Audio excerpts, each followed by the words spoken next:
好，接下来我们要来关心到的是新的一年，中美之间有非常多的角力。我们同样是请到3位的我们的主持人一起来看看今年在中美的角力上面3个绝对是大家最关注的议题。那我们今天会就3个议题来一起做分析。首先，第一个，我们今天会讨论的是金价狂飙的议题；第二个是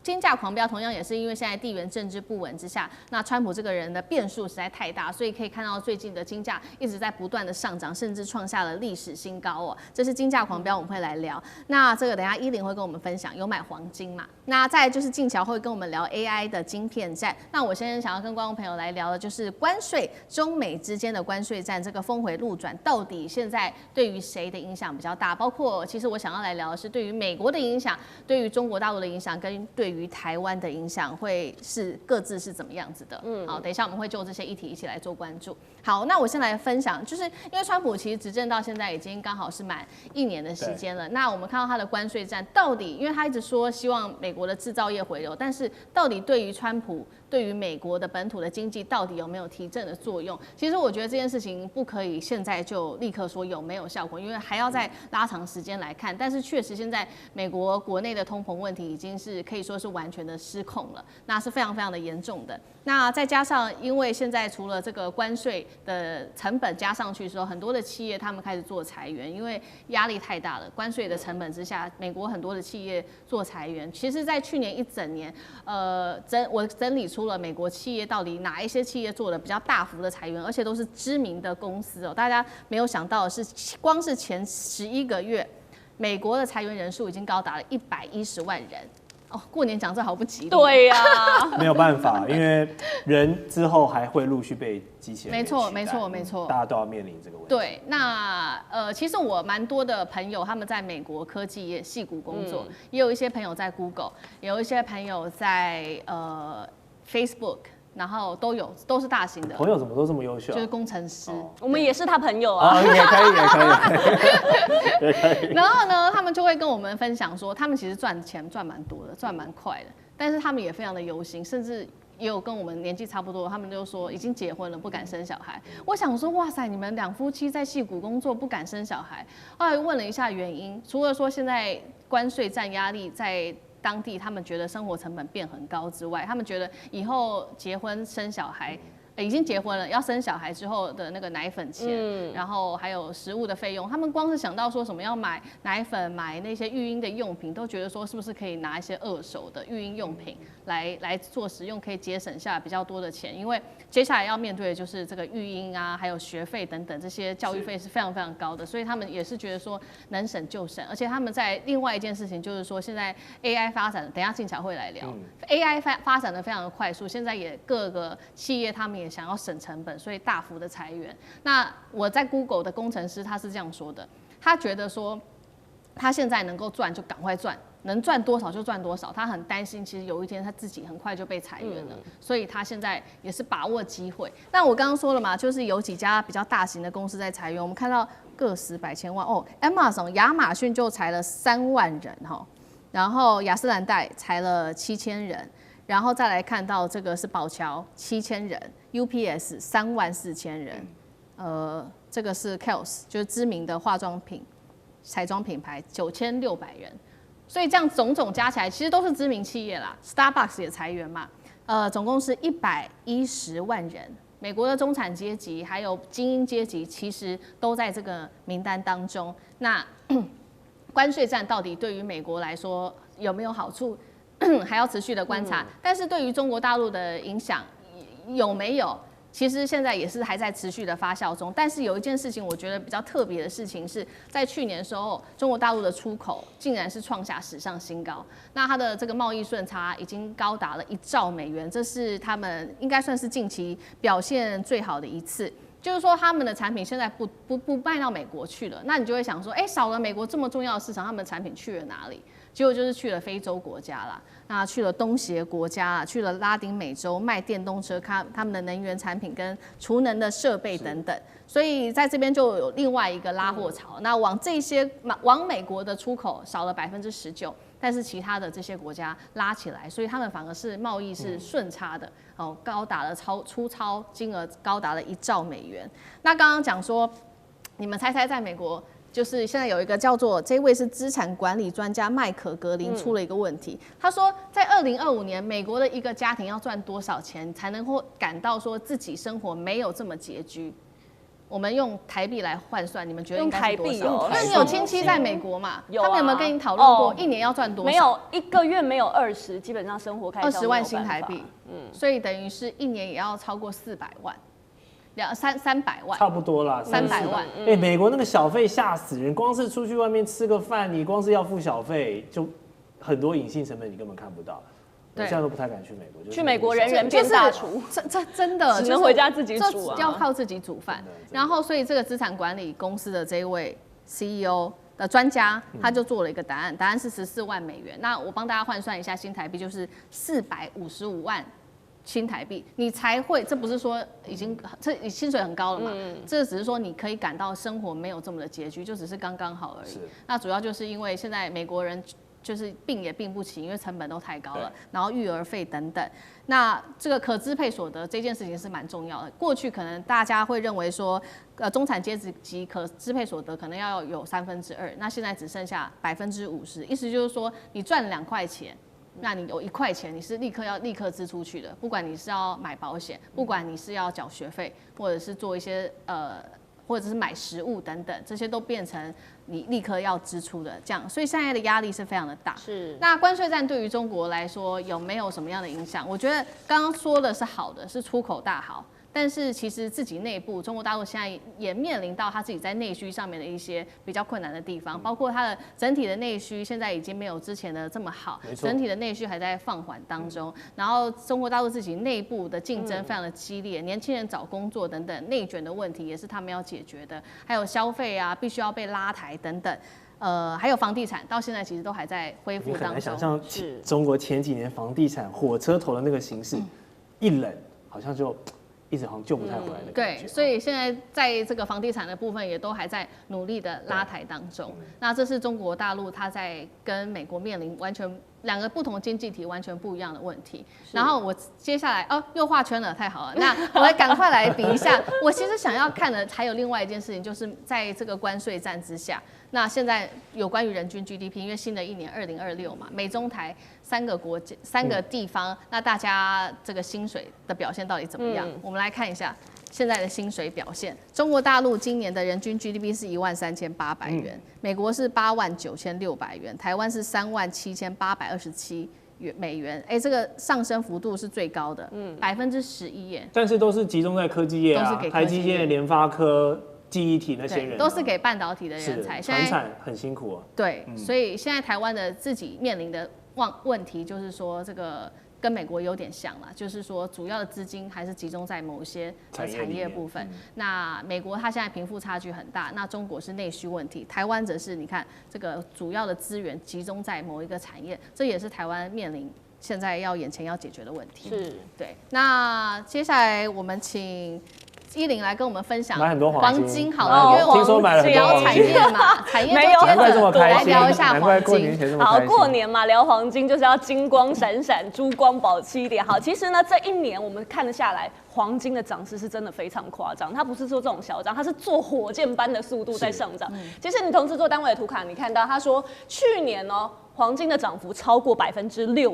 其实，在我们录影的这个当下，现在金价已经喊到上看6000美元。你以前可以想象说6000美元的金价是什么？对呀，太高了。好，而且刚刚我在隔壁棚播新闻的时候才播到说，这个北京呢，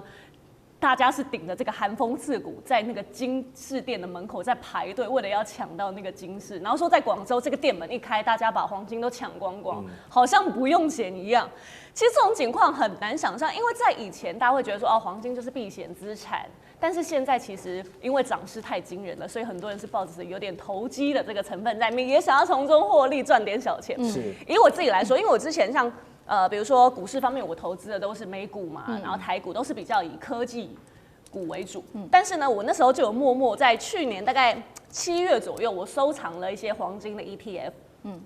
然后到我收藏进去就忘记了，然后到12月的时候想说检视一下我今年的投报啊什么的，就翻开一看，7月到12月我的那个投报，如果我有投的话，它获利是7.5%。哦，你说台积电有可能短短几个月获利7.5%嘛？然后我就吓到，然后我吓到当下想说，可是现在都这么高了，还会更高吗？但是我那时候就抱持着，现在不进场，我到时候一定会后悔，所以我就小买了一些。12月，对，12月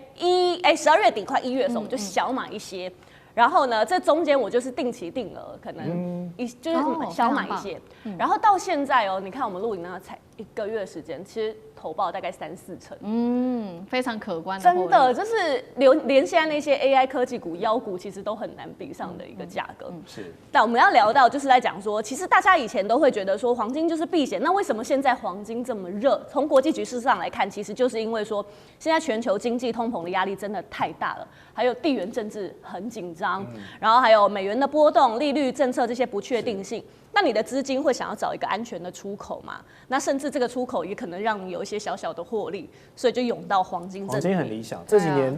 美债的表现太差了。是啊，以往大家会买美债，对，这几年都觉得黄金的表现更好一点。现在大家都在抛售美债变债王，也是因为川普政府的做法跟作风啦，让过去美元霸权的这样的一个公信力，我觉得受到蛮大的打击。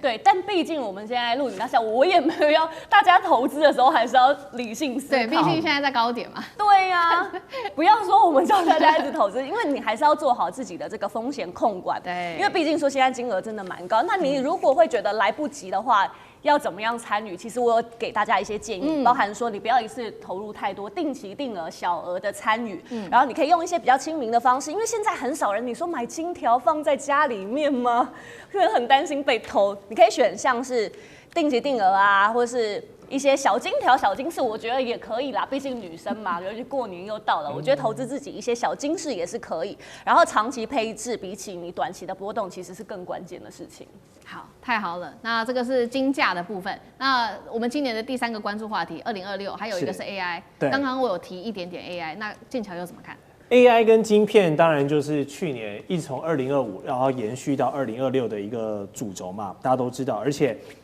辉达200这个 H200 去年大家的新闻就播到一大堆，因为它的剧情发展也是非常的反转。一开始是美国不让卖，黄仁勋去求啊求，好开放，然后又变成中国，我也不要买了，就是有非常多的这个罗生门哦。我们也看到，不管是像黄仁勋，还是像 AMD 的苏之峰等等这些 AI 的这些商贾富人们，他们都必须在美中这样对抗的格局下，在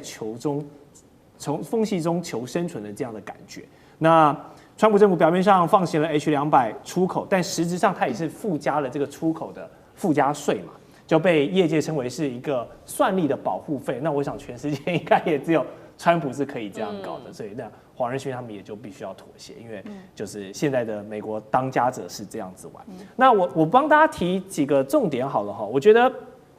未来啊，这个晶片还是就持续大家在追求算力的发展之外，其实去年 Google 推出这个 Gemini 的晶片，还有他们的自家这个系统 TPU 这件事情，确实让市场看到了另外一条路。因为我们都知道辉达的晶片曾经这个合法管道的报价哦，再加上了关税跟审核的成本，曾经一度一张一个 unit 要卖到超过5万美元，这是很多小公司没有办法负担的，对不对？但是 Google 的这个 TPU 用了这个我们所谓的 ASIC 晶片，就是客制化的晶片，然后来做，让大家说，它可以把这个能效比跟算力调整到一个非常甜蜜的一个区间点，它大幅降低了那个成本，也跟 DeepSeek 之前在做的事情有一点点像，但又有一些不太一样。然后就我觉得今年26年 Google 的这个做法会刺激到更多的小公司，慢慢去往这个部分靠。当然你要走这种通用型的，然后要涵盖的广泛包围的，你当然还是辉达的晶片是首选，但是更多的这种小公司2、3线的公司，他们也可以透过像跟 Google， 不管是用租用的方式也好，或是用合作的方式也好，借由 TPU 这样的一个东西，然后去跨足到这个产业。所以我相信2026年整个晶片还有整个 AI 的软体呢，虽然这一阵子这个美股7巨头有一点点冷掉，但是我还是看好未来发展，因为我相信另外2位主持人一样，就是我们现在的生活已经离不开 AI，不管是帮助我们的工作更有效率，还是我们日常中要寻求一些灵感，甚至是网友很爱做一些梗图，对不对？所有东西都在用 AI， 我大概每天都要用好几个 AI， 而且我现在都是 ChatGPT 跟 Gemini 一起用，一起比较，然后看看到底哪一个更好用。对，所以我觉得从25跨入到26哈，当然大家要持续追逐的算力之外，我们会进入到一个3元体系的发展了，就是美国这边呢，还是继续靠辉达他们的 Blackwell 跟 Rubin 维持这个技术的绝对代差，但是美国也会面临到他们的背后的这些基础设施，像是电力的问题这个部分，对，他们现在要急起直追，但是美国的各种法规、各种的运作模式没有办法像中国这样子这么大规模的去倾国家之力去投入，对，所以他们还是民间各立为王，像诸侯这样子去弄，所以在整合上会差中国一些。那中国是要走出一条这个用演算法的效率来弥补算力不足的一个路径。虽然这一阵子我们看到黄仁勋董事长去了北京之后，中国现在已经有几间公司买了，但是要跟美国现在既有的晶片算力来比的话，还是有一些差距。但就是像靠 DeepSeek R1这些公司靠更少的算力、更聪明的架构，然后还有背后这个强大的电力，我觉得26年甚至是27年。背后这个电力，中国是非常有搞头的一件事情。尤其现在中国大陆在发展就是西电东送啦，所以他们其实是请国家之力在完全的发展他们的电力，让他们电力足够。那这是美国现在觉得，也包括了这个黄仁勋在内，还有这个马斯克，他们自己都觉得说，这个是对于他们来说是最大的威胁。是啊，马斯克就说，你没有电力，你就算拥有一大堆 AI 设备，也都是废铁啊。所以电力这个东西，大家还是要谨慎啊，尤其是。我觉得一个国家的能源政策非常重要。当然中国大陆地大物博，核能、风力、绿能它都可以做。但是如果一些是资源没有那么丰富的地方，你还要继续做风力吗？你还要继续怎么样吗？是不是核能还是日本发生福岛之后，他们还是回去拥抱核能？这会不会是小岛国必须没有办法逃开的一个能源的一个？迷思，我觉得大家还是要更谨慎的去思考这个问题。好，谢谢静乔，这是我们大家分享到的2026年，我们觉得3个会引爆火线话题的议题，分享给大家。休息一下，马上回来。地缘政治、美中之争、战略价值、强权崛起、小国生存，现在与未来洞悉事件走向，掌握世界脉动，全球观点尽在环球大战。